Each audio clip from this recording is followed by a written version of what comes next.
ओम शांति। प्रातः मुरली। ओम शांति। बाप दादा 13/11/2024 के परमात्मा मधुर महावाक्य। मीठे बच्चे, सभी को पहले पहले अल्प का पाठ पक्का कराओ। आप आत्मा हैं, भाई भाई हैं। प्रश्न है, किस एक बात में श्रीमत मनुष्य मत के बिल्कुल ही विपरीत है? उत्तर, मनुष्य मत कहती है कि हम मोक्ष में चले जाएंगे। श्रीमत कहती है ये ड्रामा अनादि अविनाशी है, मोक्ष किसी को मिल नहीं सकता। भल कोई कहे ये पार्ट बजाना हमको पसंद नहीं, परंतु इसमें कुछ भी कर नहीं सकते हैं। पार्ट बजाने आना ही है। श्रीमत ही तुम्हें श्रेष्ठ बनाती है। मनुष्य मत तो अनेक प्रकार की है। ओम शांति। अभी ये तो बच्चे जानते हैं कि हम बाबा के सामने बैठे हैं। बाप भी जानते हैं बच्चे हमारे सामने बैठे हैं। ये भी तुम बच्चे जानते हो बाप हमें शिक्षा देते हैं जो फिर औरों को देनी है। पहले पहले तो बाप का ही परिचय देना है, क्योंकि सभी बाप को और बाप की शिक्षा को भूले हुए हैं। अभी जो बाप पढ़ाते हैं ये पढ़ाई फिर 5000 वर्ष बाद मिलेगी। ये ज्ञान और कोई को है नहीं। मुख्य हुआ बाप का परिचय। फिर ये सब समझाना है कि हम सब भाई भाई हैं। सारी दुनिया की जो सभी आत्माएं सब आपस में भाई भाई हैं। सभी अपना मिला हुआ पार्ट इस शरीर के द्वारा बजाते हैं। अभी तो बाप आए हैं नई दुनिया में ले जाने के लिए, जिसको स्वर्ग कहा जाता है, परंतु अभी हम सब भाई पतित हैं। एक भी पावन नहीं है। सभी पतितों को पावन बनाने वाला एक ही बाप है। ये है ही पतित विकारी रावण की दुनिया। रावण का अर्थ ही है 5 विकार स्त्री में, 5 विकार पुरुष में। बाप बहुत सिंपल रीति समझाते हैं, तुम भी ऐसे समझा सकते हो। तो पहले पहले ये समझाओ कि हम आत्माओं का वह बाप है, सभी ब्रदर्स हैं। पूछो ये ठीक है? लिखो, हम सब भाई भाई हैं। हमारा बाप भी एक है। हम सब सोल्स का वह है, सुप्रीम सोल। उनको फादर कहा जाता है। ये पक्का बुद्धि में बिठाओ तो सर्वव्यापी आदि का किचड़ा पट्टी निकल जाए। अल्प पहले पढ़ाना है। बोलो ये पहले अच्छी रीति बैठ लिखो। आगे सर्वव्यापी कहता था, आप समझता हूँ कि सर्वव्यापी नहीं है। हम सब भाई भाई हैं। सब आत्माएं कहती हैं गॉड फादर, परमपिता परमात्मा अल्लाह। पहले तो ये निश्चय बिठाना है कि हम आत्मा है, परमात्मा नहीं है। ना हमारे में परमात्मा व्यापक है, सभी में आत्मा व्यापक है। आत्मा शरीर के आधार से पाठ बजाती है, ये पक्का कराओ। अच्छा, फिर वह बाप सृष्टि चक्र के आदि मध्य अंत का ज्ञान सुनाते हैं।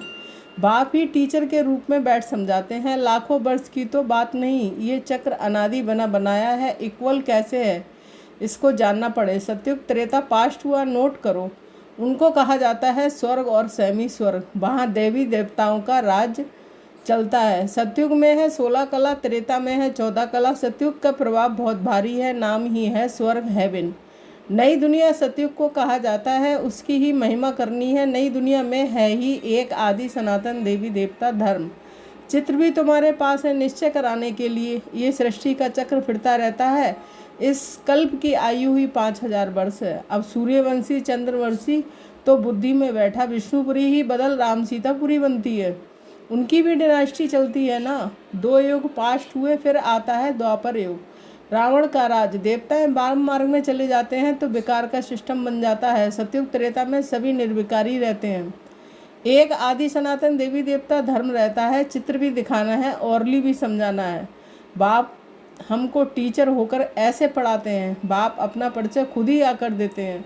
खुद कहते हैं, मैं आता हूँ पतितों को पावन बनाने के लिए, तो मुझे शरीर चाहिए, नहीं तो बात कैसे करूं। मैं चेतन हूँ, सत हूँ और अमर हूँ। सतो रजो तमो में आत्मा आती है। आत्मा ही पतित, आत्मा ही पावन बनती है। आत्मा में ही सब संस्कार हैं।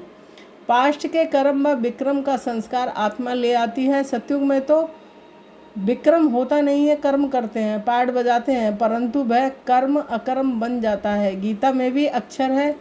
अभी तुम प्रैक्टिकल में समझ रहे हो, जानते हो बाबा आया हुआ है पुरानी दुनिया को बदल नई दुनिया बनाने, जहाँ कर्म अकर्म हो जाते हैं।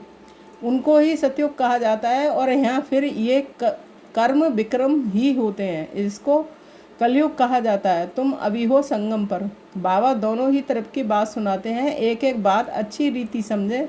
बाप टीचर ने क्या समझाया, अच्छा बाकी है गुरु का कर्तव्य। उनको बुलाया ही है कि आकर हम पतितों को पावन बनाओ। आत्मा पावन बनती है, फिर शरीर भी पावन बनता है, जैसे सोना। वैसे जेवर भी बनता है। 24 कैरेट का सोना लेंगे और खाद नहीं डालेंगे तो जेवर भी ऐसा सतो प्रधान बनेगा। अलाय डालने से फिर तमो प्रधान बन पड़ता है, क्योंकि खाद पड़ती है ना। पहले भारत 24 कैरेट पक्के सोने की चिड़िया था, अर्थात सतो प्रधान नई दुनिया थी, फिर अब तमो प्रधान है। पहले प्योर सोना है नई दुनिया, पवित्र पुरानी दुनिया, अपवित्र खाद पड़ती जाती है। ये बाप ही समझाते हैं और कोई मनुष्य गुरु लोग नहीं जानते हैं, बुलाते हैं आकर पावन बनाओ। सतगुरु का काम है वानप्रस्थ अवस्था में मनुष्यों को गृहस्थ से कराना। तो ये सारी नॉलेज ड्रामा प्लान अनुसार बाप ही आकर देते हैं। वह है मनुष्य सृष्टि का बीज रूप। वही सारे वृक्ष की नॉलेज समझाते हैं। शिव बाबा का नाम सदैव शिव ही है। बाकी आत्माएं सब आती हैं पाठ बजाने, तो भिन्न भिन्न नाम धराती हैं। बाप को बुलाते हैं परंतु उन्हें जानते नहीं हैं। वह कैसे भाग्यशाली रथ में आते हैं तुमको पावन दुनिया में ले जाने। तो बाप समझाते हैं मैं उनके तन में आता हूँ जो बहुत जन्मों के अंत में है। पूरा 84 जन्म लेते हैं। राजाओं का राजा बनाने के लिए इस भाग्यशाली रथ में प्रवेश करना होता है। पहले नंबर में है श्री कृष्ण, वह है नई दुनिया का मालिक। फिर वही नीचे उतरते हैं सूर्यवंशी, चंद्रवंशी, फिर वैश्य, शूद्रवंशी, फिर ब्रह्मावंशी बनते हैं। गोल्डन से सिल्वर, फिर तुम आयरन से गोल्डन बन रहे हो। बाप कहते हैं मुझ एक अपने बाप को याद करो जिसमें मैंने प्रवेश किया है। उनकी आत्मा में तो जरा भी ये नॉलेज नहीं थी। इनमें मैं प्रवेश करता हूँ, इसलिए इनको भाग्यशाली रथ कहा जाता है। खुद कहते हैं मैं इनके बहुत जन्मों के अंत में आता हूँ। गीता में अक्षर एक्यूरेट है। गीता को ही सर्वशास्त्रमयी शिरोमणि कहा जाता है। इस संगम युग पर ही बाप आकर ब्राह्मण कुल और देवी देवता कुल की स्थापना करते हैं। औरों को तो सबको मालूम है ही, इनका कोई को पता नहीं है। बहुत जन्मों के अंत में अर्थात संगम युग पर ही बाप आते हैं। बाप कहते हैं मैं बीज रूप हूँ। श्री कृष्ण तो है ही सतयुग का रहवासी, उनको दूसरी जगह तो कोई देख ना सके। पुनर्जन्म में तो नाम रूप देश काल सब बदल जाता है। पहले छोटा बच्चा सुंदर होता है, फिर बड़ा होता है, फिर वह शरीर छोड़ दूसरा छोटा लेता है। ये बना बनाया खेल है। ड्रामा के अंदर फिक्स है। दूसरे शरीर में तो उनको श्री कृष्ण नहीं कहेंगे। उस दूसरे शरीर पर नाम आदि फिर दूसरा पड़ेगा। समय, फीचर्स, तिथि, तारीख आदि सब बदल जाता है। वर्ल्ड ही हिस्ट्री ज्योग्राफी हूबहू रिपीट कहा जाता है। तो ये ड्रामा रिपीट होता रहता है। सतो रजो तमो में आना ही है। सृष्टि का नाम, युग का नाम सब बदलते जाते हैं। अभी ये है संगम युग। मैं आता ही हूँ संगम पर। ये हमको अंदर में पक्का करना है कि बाप हमारा बाप, टीचर, गुरु है, जो फिर सतो प्रधान बनने की युक्ति बहुत अच्छी तरह बताते हैं। गीता में भी है दे सहित दे के सब धर्म जो छोड़, अपने को आत्मा समझो। वापस अपने घर जरूर जाना है। भक्ति मार्ग में कितनी मेहनत करते हैं भगवान पास जाने के लिए। वह है मुक्ति धाम। कर्म से मुक्त हम इन कारपोरमुडियल दुनिया में जाकर बैठते हैं। पाठदारी घर गया तो पाठ से मुक्त हुआ। सब चाहते हैं हम मुक्ति पाएं, परंतु मुक्ति तो किसको मिल न सके। ये ड्रामा अनादि अविनाशी है। कोई कहे ये पाठ बजाना हमको पसंद नहीं है, परंतु इसमें कोई कुछ कर न सके। ये अनादि ड्रामा बना हुआ है। एक भी मुक्ति को नहीं पा सकते। वह सब है अनेक प्रकार के मनुष्य मत। ये है श्रीमत श्रेष्ठ बनाने के लिए। मनुष्य को श्रेष्ठ नहीं कहेंगे, देवताओं को श्रेष्ठ कहा जाता है। उन्हों के आगे सब नमन करते हैं तो वह श्रेष्ठ ठहरे ना, परंतु ये भी किसको पता नहीं है। अभी तुम समझते हो कि 84 जन्म तो लेना ही है। श्री कृष्ण देवता है, बैकुंठ का प्रिंस। वह यह कैसे आएगा ना। उसने गीता सुनाई, सिर्फ देवता था, इसलिए सभी लोग उनको पूछते हैं। देवता है पावन, खुद पतित ठहरे। कहते भी हैं मुझ निर्गुण हारे में कोई गुण नहीं। आप हमको ऐसा बनाओ, शिव के आगे जाकर कहेंगे हमको मुक्ति दो। वह कभी जीवन मुक्त जीवन बन में आते ही नहीं है, इसलिए उन्हें पुकारते हैं मुक्ति दो। जीवन मुक्ति भी वही देते हैं। अभी तुम समझते हो बाबा और मम्मा के हम सब बच्चे हैं, उनसे हमें आता धन मिलता है। मनुष्य तो बेसमझी से मांगनी करते रहते हैं। बेसमझ तो जरूर दुखी ही होंगे ना, अथा दुख भोगने पड़ते हैं। तो ये सब बातें बच्चों को बुद्धि में रखनी है। एक बेहद के बाप को ना जानने के कारण कितना आपस में लड़ते रहते हैं, आर्फन बन पड़े हैं। वह होते हैं हद के आर्फन्स, ये हैं बेहद के आर्फन्स। बाप नई दुनिया स्थापन करते हैं। अभी है ही पतित आत्माओं की पतित दुनिया। पावन दुनिया सतयुग को कहा जाता है, पुरानी दुनिया कलयुग को। तो बुद्धि में ये सब बातें हैं ना। पुरानी दुनिया का विनाश हो जाएगा, फिर नई दुनिया में ट्रांसफ़र हो जाएंगे। अभी हम टेम्परेरी संगम युग पर खड़े हैं। पुरानी दुनिया से नई बन रही है, नई दुनिया का भी पता है। तुम्हारी बुद्धि अब नई दुनिया में जानी चाहिए। उठते बैठते यही बुद्धि में रहे कि हम पढ़ाई पढ़ रहे हैं। बाप हमको पढ़ाते हैं, स्टूडेंट को ये याद रहना चाहिए। फिर भी वह याद नंबरवार पुरुषार्थ अनुसार रहती है। बाप भी नंबरवार पुरुषार्थ अनुसार याद प्यार देते हैं। अच्छा, पढ़ने वाले को टीचर ज़रूर प्यार जास्ती करेंगे। कितना अंतर पड़ जाता है। अब बाप तो समझाते रहते हैं, बच्चों को धारणा करनी है। एक बाप के सिवाय और कोई की तरफ बुद्धि ना जाए। बाप को याद नहीं करेंगे तो पाप कैसे कटेंगे। माया घड़ी घड़ी तुम्हारा बुद्धि योग तोड़ देगी। माया बहुत धोखा देती है। बाबा मिसाल देते हैं, भक्ति मार्ग में हम लक्ष्मी की बहुत पूजा करते थे। चित्र में देखा लक्ष्मी पाँव दबा रही है तो उसे मुक्त करा दिया। उनकी याद में बैठते जब बुद्धि इधर उधर जाती थी तो अपने को थप्पड़ मारते थे। बुद्धि और तरफ क्यों जाती है। आखिर विनाश भी देखा, स्थापना भी देखी। साक्षात्कार की आस पूरी हुई, समझा अब ये नई दुनिया आती है, हम ये बनेंगे। बाकी ये पुरानी दुनिया तो विनाश हो जाएगी, पक्का निश्चय हो गया। अपनी राजधानी का भी साक्षात्कार हुआ तो बाकी इस रावण के राज को क्या करेंगे। जबकि स्वर्ग की राजाई मिलती है, ये हुई ईश्वरीय बुद्धि।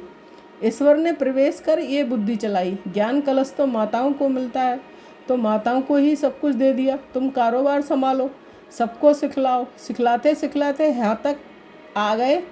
एक दो को सुनाते सुनाते देखो अब कितने हो गए हैं।